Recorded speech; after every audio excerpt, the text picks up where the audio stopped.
Selamat pagi, Bapak dan Ibu dan teman-teman semua. Assalamualaikum warahmatullahi wabarakatuh. Salam sejahtera untuk kita semua. Om Swastiastu, Shalom. Terima kasih atas waktu yang diberikan untuk kami bisa join di dalam webinar yang sangat luar biasa ini ya. Jadi setelah kita mengalami bahwa 3 tahun kemarin itu yang sangat luar biasa untuk kita semua, pandemi yang lumayan menyita seluruh energi kita, dan saya juga menyampaikan permohonan maaf serta prihatin kalau ada teman dekat, saudara dekat atau saudara kita yang harus pergi lebih dulu karena pandemi kemarin, dan semoga saja kita yang meneruskan ini akan lebih baik lagi dari hari ke hari. Dan di sini mungkin saya akan menceritakan sedikit tentang apa saja sih yang sudah kita siapkan untuk pandemi berikutnya gitu ya. Kalau kita bicara sekarang sudah bukan akan ada pandemi lagi atau enggak gitu, tapi kita sudah harus bicara bahwa eh, kapan pandemi ini akan ada lagi. Ya, nanti kita sudah harus siap terkait dengan hal tersebut. Jadi saya selalu memulai dengan pertanyaan ini ya, apakah COVID-19 itu akan menjadi pandemi terakhir untuk kita? Jawabannya adalah tidak, karena akan ada pandemi-pandemi lain lagi yang sudah menanti ini, sudah antre gitu ya sebenarnya ya.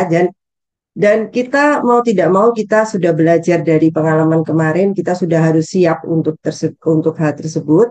Dan di sini bagaimana dengan penyakitnya, disease X-nya itu seperti apa ya? Kita belum tahu disease X-nya itu seperti apa gitu ya. Tetapi yang kita tahu adalah bahwa dia akan datang gitu ya. Kapannya itu yang kita belum tahu. Jadi kita tidak akan bicara tentang if, tetapi kita bicara when ini ya. Jadi bukan kalau datang enggak, tapi kita kapan dia datang, karena kita kepastiannya itu akan lebih jelas lagi gitu. Karena kita melihat situasi-situasi yang ada saat ini gitu. Dan kita di Indonesia kita tuh memiliki potensi untuk terjadi KLB yang sangat besar, karena kita tahu geografis negara kita yang sangat strategis dari dua benua dan dua samudera besar yang itu merupakan persimpangan lalu lintas dunia yang sangat ramai, dan itu adalah dengan adanya peningkatan dari globalisasi dan lain-lain itu akan meningkatkan juga orang yang lalu lintas. Kita tahu dalam satu hari itu berapa ribu orang yang pergi naik pesawat gitu ya, dari masuk ke Indonesia dan luar ke Indonesia itu berapa ribu orang yang melakukan perjalanan itu, dan itu semuanya berpotensi untuk membawa penyakit tersebut. Tidak hanya orang tapi juga barang-barang yang masuk gitu ya.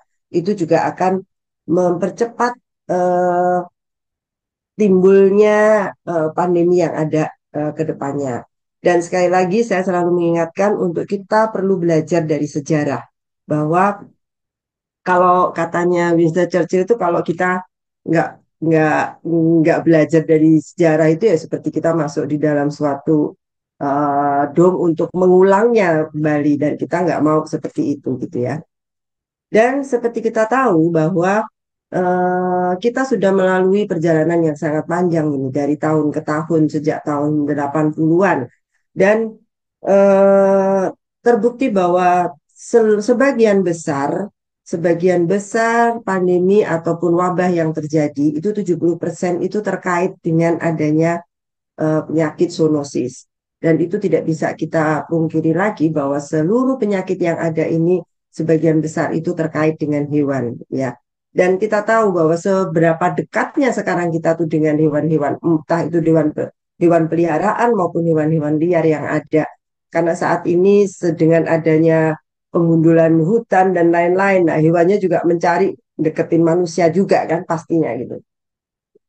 Nah, kemudian eh, urbanisasi juga akan meningkatkan risiko tersebut, dan perjalanan-perjalanan manusia juga akan meningkatkan tersebut. Saya mencoba untuk mengajak kita melihat kembali bahwa inilah situasi Indonesia. Kalau kita melihat dari Sabang sampai Merauke, itu ternyata luasnya itu hampir sama nih sama benua Eropa ya. Kita lihat seperti ini.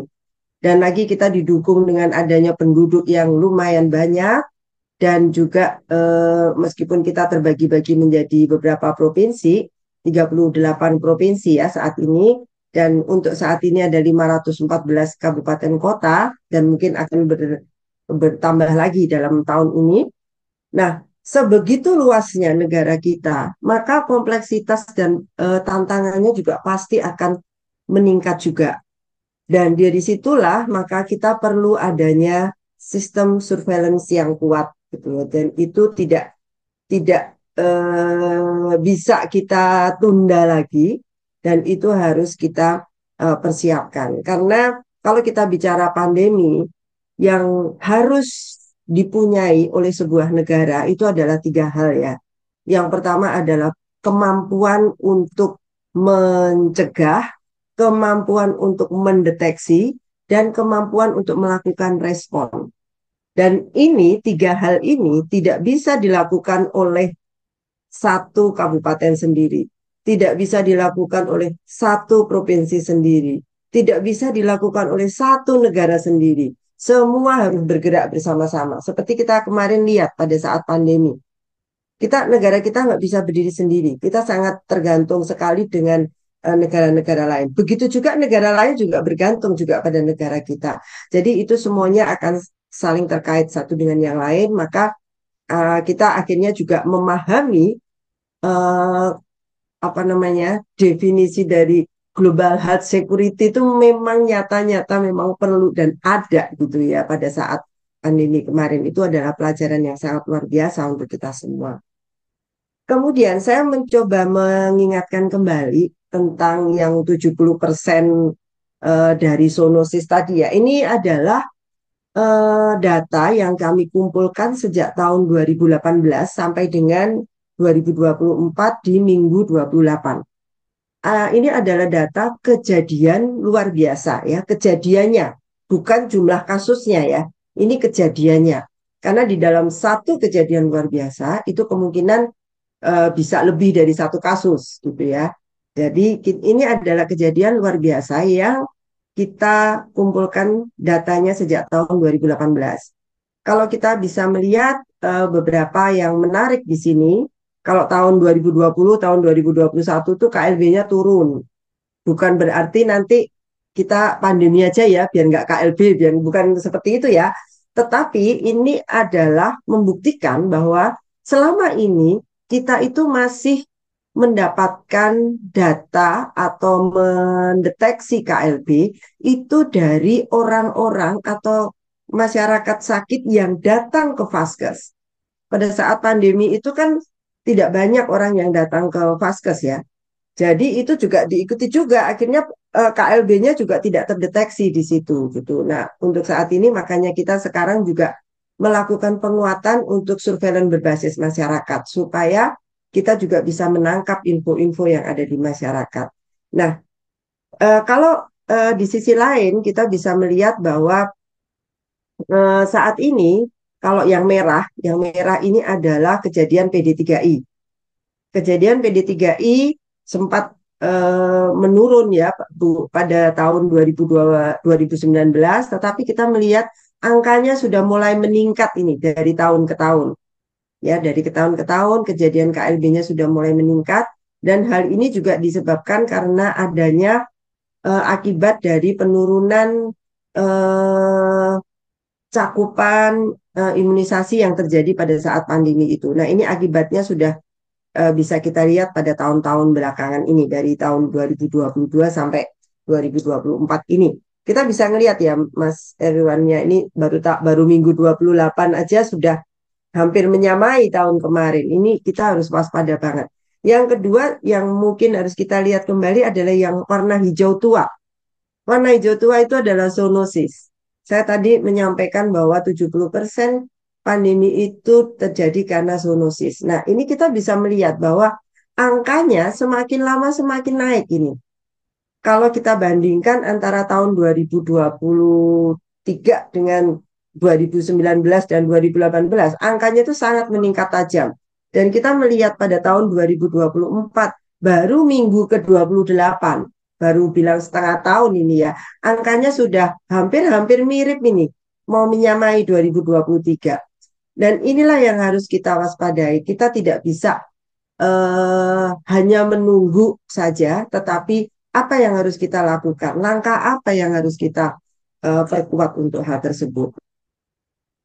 Saat ini kita juga sudah menggunakan untuk kewaspadaan dini. Saat ini kita sudah mulai menggunakan multi-source surveillance approach. Artinya, kita tidak hanya menggunakan data-data dari kasus yang datang ke Vaskes, tetapi kita sudah mulai membuka apa namanya, membuka beberapa kondisi, membuka beberapa peluang untuk kita bisa menggunakan data-data yang ada di luar Vaskes. Salah satunya adalah data iklim, data peningkatan kasus yang dirawat, dan yang terbaru saat ini kita sudah menggunakan data-data dari artificial intelligence. Jadi saat ini selain dari data SKDR yang dari Vaskes, kita sudah menggunakan data-data artificial intelligence, yaitu kita menggunakan data EOS dari WHO dan data dari Blue Dots yang disupport oleh teman-teman dari ABVC. Dan juga selain itu kita juga menggunakan data-data dari program untuk bisa mendapatkan data terkait dengan kewaspadaan dini.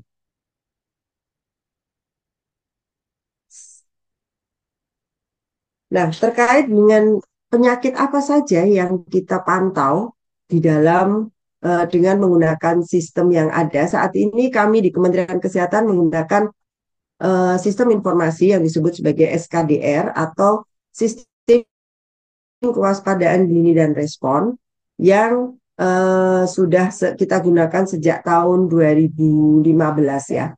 Dan saat ini kita juga melakukan peningkatan-peningkatan atau perbaikan-perbaikan untuk mendapatkan data yang lebih akurat lagi.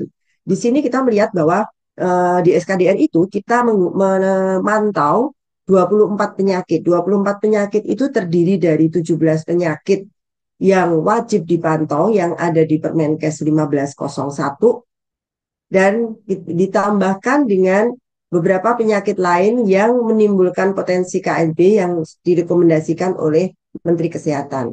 Jadi kita saat ini kita memantau 24 penyakit ini. Di dalam SKDR sendiri kita menggunakan dua sistem. Yang pertama adalah yang sebelah kanan, yang kuning, ini adalah surveillance berbasis indikator, di mana ini data ini kita dapat merupakan data agregat dari teman-teman di unit pelapor. Unit pelapor itu bisa puskesmas, bisa rumah sakit, atau bisa klinik, di mana kita akan mengamati atau memantau mendapatkan sinyal dari kenaikan tren ataupun dari kasus-kasus yang kasus-kasus langka yang ditemukan. Kita menemukan dari situ. Kemudian yang kedua yang hijau ini adalah surveillance berbasis kejadian atau event-based surveillance yang pelaporannya lebih beragam. Jadi kalau untuk indikator based surveillance itu pelaporannya 1 minggu sekali. Kalau event based surveillance itu pelaporannya setiap kejadian. Setiap hari ini ada kejadian, kita laporkan hari ini. Jadi lebih ke arah real time surveillance. Jadi di situ kita akan menangkap dan sumber datanya itu lebih beragam. Tidak hanya dari Vaskes saja, tapi kita juga membuka saluran informasi untuk dari semua sumber data. Jadi bisa dari masyarakat, bisa dari media massa, jejaring sosial, dan lain-lain. Itu ada di situ. Dan dari dua sumber data inilah kita mengamati dan kita memantau untuk menangkap sinyal-sinyal yang keluar. Setelah sinyal keluar, kita melakukan penilaian apakah ini merupakan permasalahan kesehatan di penyakit potensial KLB atau bukan. Kalau dia berpotensi KLB, maka kita sesegera mungkin melakukan tindakan pengendalian supaya dapat mencegah terjadinya perluasan dari penyakit tersebut. ini yang saya sampaikan tadi terkait dengan multi-source surveillance, di mana kita saat ini sudah mulai menggunakan integrated alert algorithm, di mana kita mendapatkan data dari disease surveillance. Disease surveillance itu adalah data yang kita dapat dari Vaskes, kemudian dari surveillance virus, dari genotype, kemudian surveillance vektor, syndromic surveillance, climate surveillance, dan regional surveillance, serta dari rumor-rumor dari media. Jadi semuanya ini kita tangkap sebagai sinyal-sinyal potensi KLB dan kita melakukan verifikasi secara cepat untuk mencegah terjadinya perluasan. Kemudian kita juga sudah melakukan interoperabilitas di mana SKDR tadi sudah saya sampaikan itu adalah data kesehatan manusia ya, data penyakit potensial KLB yang didapat dari manusia. Kita sudah berintegrasi dengan teman-teman dari Puskeswan, dari Kementan, dan juga dari teman-teman dari Kementerian KLHK.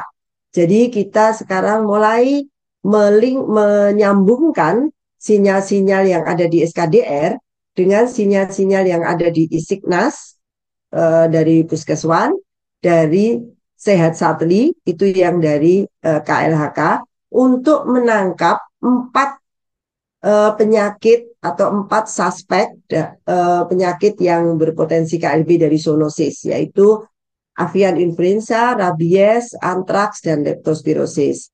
Jadi kami bergabung di dalam SISE yang dikawal oleh Kementerian Kemenko PMK. Jadi SISE ya ini bacanya bukan size gitu ya. Nanti apa size-nya XL apa-apa bukan itu. Tapi SISE kita bacanya yaitu Sistem Informasi Zoonosis dan Endemik. Jadi itu kita bacanya SISE bukan size gitu.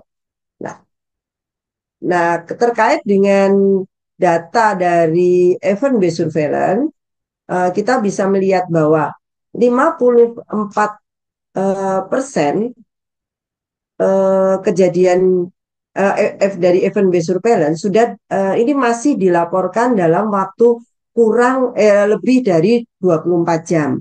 Nah, ini yang menjadikan PR kami, menjadikan upaya kami untuk kita mendorong supaya teman-teman bisa melaporkan sesegera mungkin dari kejadian-kejadian tersebut. Karena kalau kita melihat penyakit zoonosis atau penyakit potensial KLB dilaporkan sudah lebih dari 24 jam, maka potensi penularannya akan sangat besar di situ. Sehingga kita saat ini kita mendorong supaya pelaporan itu bisa dilaporkan sesegera mungkin dalam waktu kurang dari 24 jam sejak kejadian. Ini adalah yang tadi saya sampaikan, bagaimana kita mencoba menangkap alert dengan menggunakan tools artificial intelligence, yaitu EOS, dan ini kita sudah di apa namanya dari WHO sudah menuliskan juga bahwa salah satu partner yang sudah menggunakan EOS adalah dari Indonesia, di mana saat ini members yang menggunakan di Indonesia ada 41. Jadi ini yang kita harapkan bagaimana kita bisa menggunakan semua inovasi-inovasi baru untuk bisa menangkap sinyal segera mungkin. Salah satu yang produk yang sudah kita buat ini adalah kalender hazard nasional. Jadi kemarin kita mencoba untuk memulai untuk membuat kalender hazard. Kami sebenarnya dipicu oleh adanya kalender kalender bencana yang dikeluarkan oleh teman-teman dari BNPB, sehingga kita juga memulai untuk membuat kalender hazard. Di sini kita melihat bahwa hazard itu tidak hanya penyakit, tetapi bisa juga bencana, bisa juga kekeringan, bisa juga tokan dan lain-lain. Itu juga salah satu sumber dari hazard tersebut. Dan kita mencoba melihat juga bahwa ternyata ada kaitannya antara hazard yang dari eh, alam dengan penyakit itu ada beberapa yang terkait. Misalkan dari flooding. Flooding itu ada terkait juga dengan diare gitu ya. Ada kaitannya juga dengan ILI.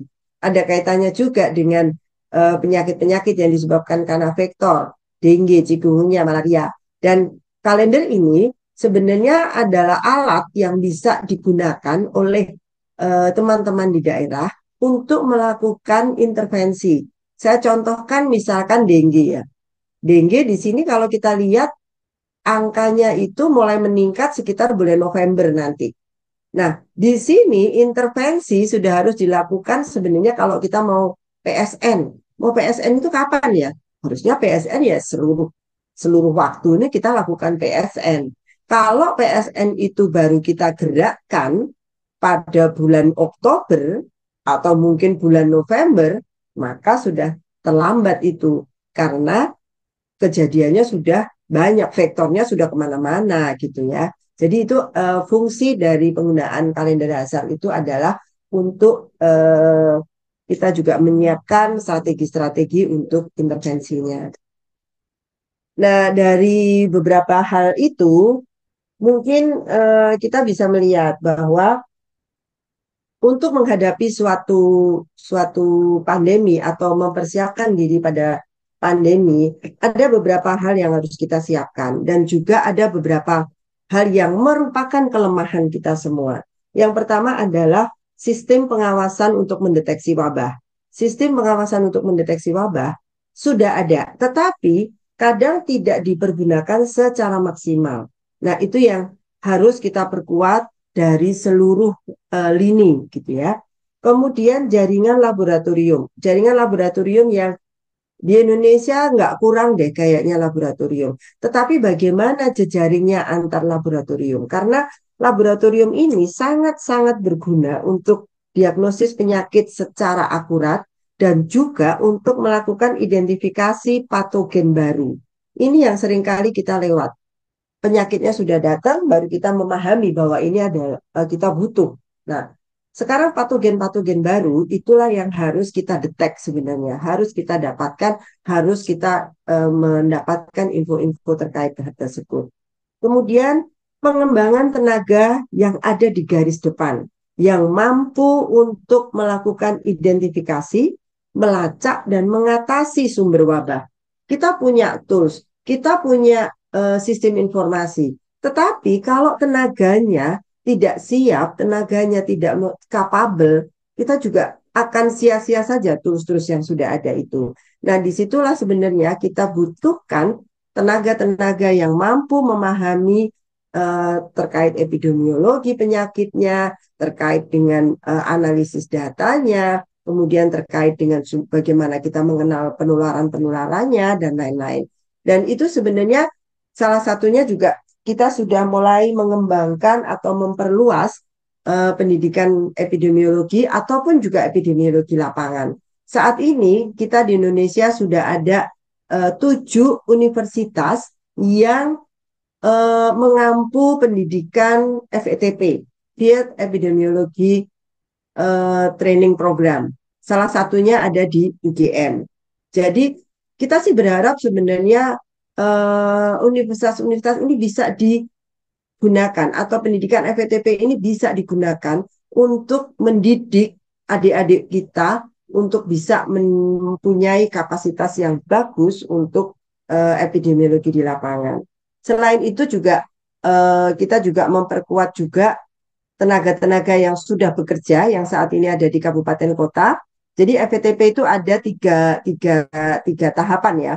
Yang pertama adalah FETP Advance yang di level eh, magister, kemudian FETP Intermediate itu kita tujukan untuk teman-teman yang sudah bekerja dan saat ini ada di dinas kesehatan baik provinsi maupun kabupaten kota. itu lama pendidikannya 9 bulan, dan itu saat ini sudah pembiayaan sudah di cover semuanya oleh eh, B, B, BPLK Ciloto.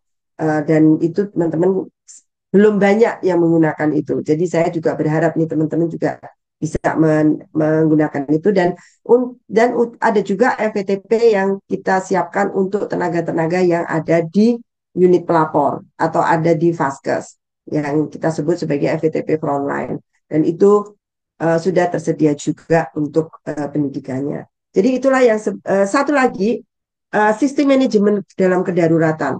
Kita selama ini kita selalu mendapatkan teori bahwa kalau terjadi kedaruratan, terjadi krisis, kita harus melakukan A, B, C, D. Tetapi pada saat krisis itu terjadi, yang ada itu panik.